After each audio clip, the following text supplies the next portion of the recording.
Igama lami Babongile Mhlongo, uDirector we-Environmental Health ne-Communicable Disease, kusho ukuthi lezifo ezithelelanayo kwi-province yaKwaZulu Natal, Department of Health. Ngizokhuluma ngesifo ekuthiwa i-hand, foot and mouth disease. Angifuni ukuthi ke utwayi ngoba utwayi liningi, but kuba umkhuhlane. Lo mkhuhlane uba nezilonda, especially around umlomo nasey'nyaweni nasezandleni. So kodwa yona iba nawo ama-blisters, uthola ukuthi iy'ngane lezi ziney'londa. Indlela ethelelana ngayo le hand, foot and mouth disease, kusho ukuthi kusuke ukushare because kuyisifo esithelelana from one person to another person. Kusho ukuthi kuba lapho ama-droplets, kusho ukuthi masikhohlela noma sithatha izinto zomuntu obeke naye ovele infected. So kubaluleka ukuthi asizame uku-avoida at this time ngesikhathi sinalama cases ey'koleni, especially ama-primary schools, ngoba into esiyibonayo ama-cases esinawo akuma-primary schools nakuma-creches. So kubalulekile ukuthi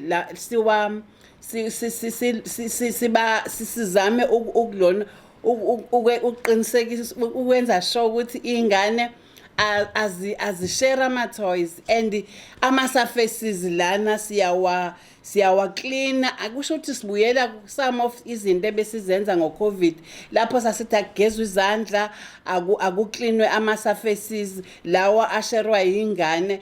Nokuthi ingane esenawo lama-blisters ebonakala ukuthi nawo, besizocela ukuthi ayihlale ekhaya for mhlambe 3 to 5 days, ngoba phela sizama ukuthi siyikhathe i-infection ukuthi isifo singaqhubekeli phambili. And indlela yokuthi siqhubekele ukuthi lo infected aphinde ahlangane nalaba abangakabi nalutho. So besizocela nje abazali ukuthi noma nezikole ukuthi ingane ezi-infected zihlaliswe ekhaya for 3 to 5 days. But lapho sowuthola ukuthi ingane iney'londa eseyiphola, lezo ngane ziready ukuthi zingabuyela esikoleni.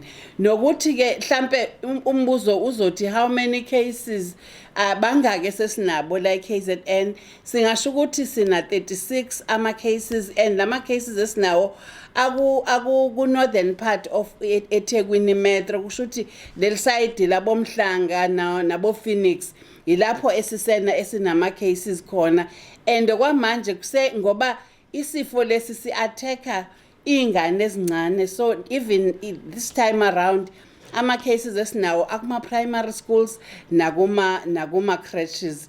In terms of ukuthi ama-symptoms, I think ama-symptoms kuba umkhuhlane, kuba ne-sore throat, kuba ne-tiredness, uyothola ukuthi kuba ne-loss of appetite, and then kube khona ley'londa ke kade ngisho ukuthi ziba sezandleni, ziba phansi ziba la around umlomo naphansi kwey'nyawo. So besizocela ukuthi abazali babe careful, and isifo esingesona isifo esimbi, isifo esikwazi nokuyiphelela without ukuthi umuntu aye kadokotela. Kodwa besizocela ukuthi la ingane kubonakala ukuthi ziyawudinga